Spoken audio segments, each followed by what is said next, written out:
Selamat pagi, salam sejahtera buat kita semua.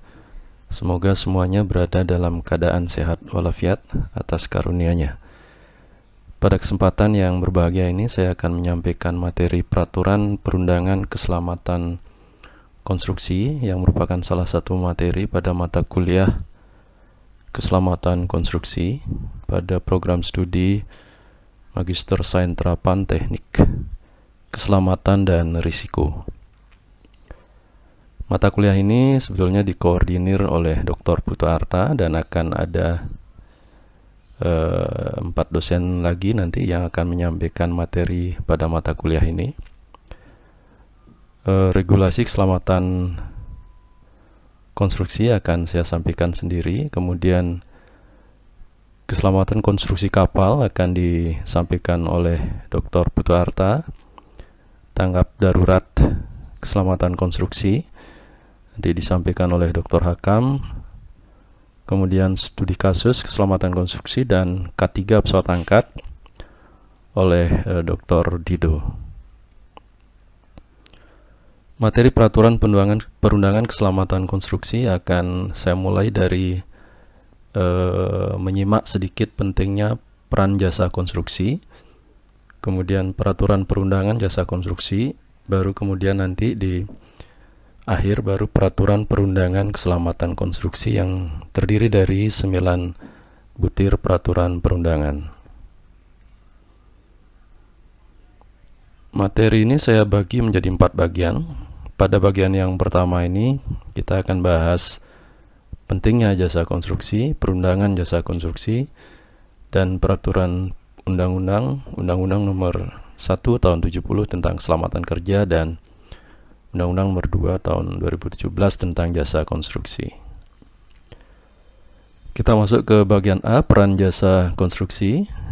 Jasa konstruksi disebut memiliki peran yang sangat penting di Indonesia karena anggarannya cukup besar, walaupun tidak sampai 20% tapi cukup besar. Dan anggaran infrastruktur juga terdapat pada berbagai sektor kementerian. Kemudian alasan yang 3 ini juga sebagai media untuk berkembangnya sektor lain. Dan terakhir, sektor ini merupakan tempat untuk mendapatkan banyak pekerjaan. Anggaran infrastruktur selalu meningkat dari tahun ke tahun, dan pada tahun 2020 ini sebesar 423,3 triliun atau sekitar 16,67% dari total APBN. Sasaran target dari anggaran tersebut berupa pembangunan konektivitas darat, bandara, bendungan, jembatan, rel kereta api, dan perumahan. Sedangkan konektivitas laut berupa pelabuhan dan kapal tidak masuk ke anggaran PUPR ini, melainkan ke Kementerian Perhubungan. Kalau dibandingkan dengan anggaran lainnya, memang masih lebih sedikit, karena kalau ini anggaran pendidikan sudah ditentukan oleh undang-undang sebesar 20% dari APBN. Tetapi kalau dicermati lebih teliti, anggaran pendidikan ini juga mengandung pembangunan infrastruktur seperti bangunan kampus, sekolah, dan ruang kelas. Sedangkan anggaran kesehatan hanya 5%, tapi di dalamnya juga mengandung infrastruktur seperti pembangunan rumah sakit di berbagai kabupaten dan kota. Nah, porsi yang terbesar itu memang transfer ke daerah dan dana desa sebesar 856,9 triliun rupiah, sekitar 33,7% dari total APBN. Tetapi sebetulnya sebagian besar juga digunakan untuk belanja infrastruktur. Nah, bagian A mengenai besarnya peran infrastruktur sudah kita bahas secara singkat. Berikutnya kita masuk ke Undang-Undang Jasa Konstruksi dan turunannya berupa peraturan pemerintah, peraturan presiden, dan peraturan menteri. Peraturan perundangan mengenai jasa konstruksi sudah lengkap dan dapat dilaksanakan dengan kelengkapan peraturan pemerintah dan peraturan presiden serta peraturan menteri. Tetapi kalau kita perhatikan dari rencana awalnya, memang masih belum sesuai dengan yang direncanakan. Undang-Undang Jasa Konstruksi didukung oleh 3 peraturan pemerintah seperti terlihat pada diagram ini. Tetapi 3 perpres seperti yang ada di gambar itu untuk peraturan perundangan keselamatan konstruksi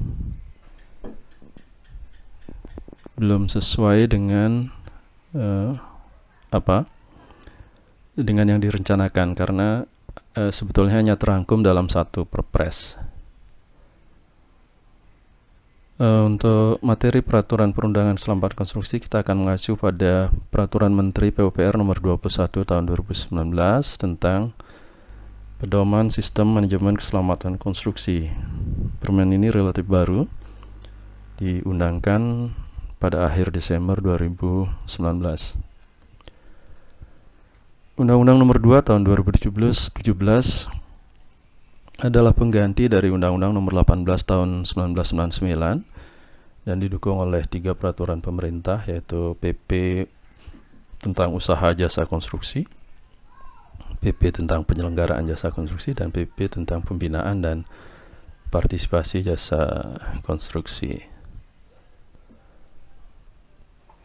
Pada Undang-Undang nomor 2 tahun 2017 ini, pasal 36 ayat 5 itu mengatakan bahwa ketentuan lebih lanjut tentang usaha penyediaan bangunan itu diatur pada peraturan presiden. Tetapi rupanya peraturan presiden tersebut belum berhasil saya dapatkan, atau memang belum ada. Saya akan coba mencari lagi, mudah-mudahan akan didapatkan. Kemudian pasal 38 ayat 4, yaitu di pasal 38 ayat 4 ya, mengenai penyelenggaraan usaha jasa konstruksi yang dikerjakan sendiri. Nah, kalau ini sudah ada perpresnya, yaitu Perpres nomor 16 tahun 2018, yaitu pada pasal 18, 23, 24, 47, 48, dan 49 mengenai jasa konstruksi yang dikerjakan sendiri, yang pada perpres tersebut dikenal dengan istilah swakelola. Perpres nomor 16 tahun 2018 ini mengenai pengadaan barang dan jasa pemerintah.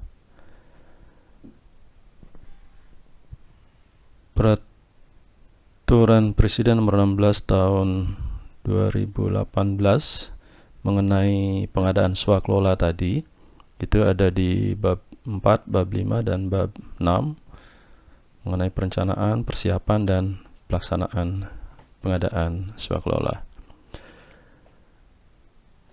Satu lagi perpres yang disebut di undang-undang tersebut adalah mengenai jaminan, yaitu pasal 57 ayat 6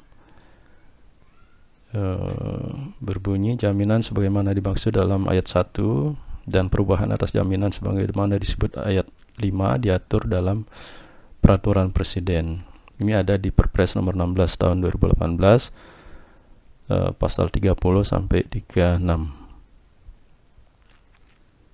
Standar dan pedoman pengadaan jasa konstruksi melalui penyediaan diatur pada Permen nomor 7 tahun 2019.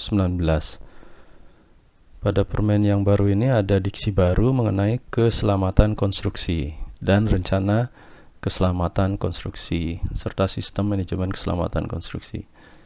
Jadi kalau pada permen sebelumnya kita mengenal sistem manajemen keselamatan dan kesehatan kerja atau SMK 3, maka pada permen yang baru sudah diganti menjadi SMKK, sistem manajemen keselamatan konstruksi.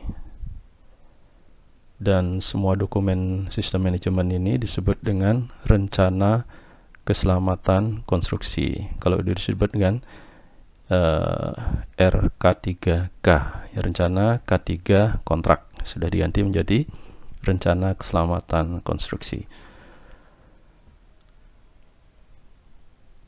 Peraturan nomor 7 tahun 2019 pasal 1 itu bisa kita simpulkan bahwa rencana keselamatan konstruksi itu tidak hanya mempertimbangkan K3 dan lingkungan, tetapi sudah ada concern baru untuk meningkatkan peran pembinaan melalui penjaminan dan pengendalian mutu, serta keberlanjutan dari konstruksi.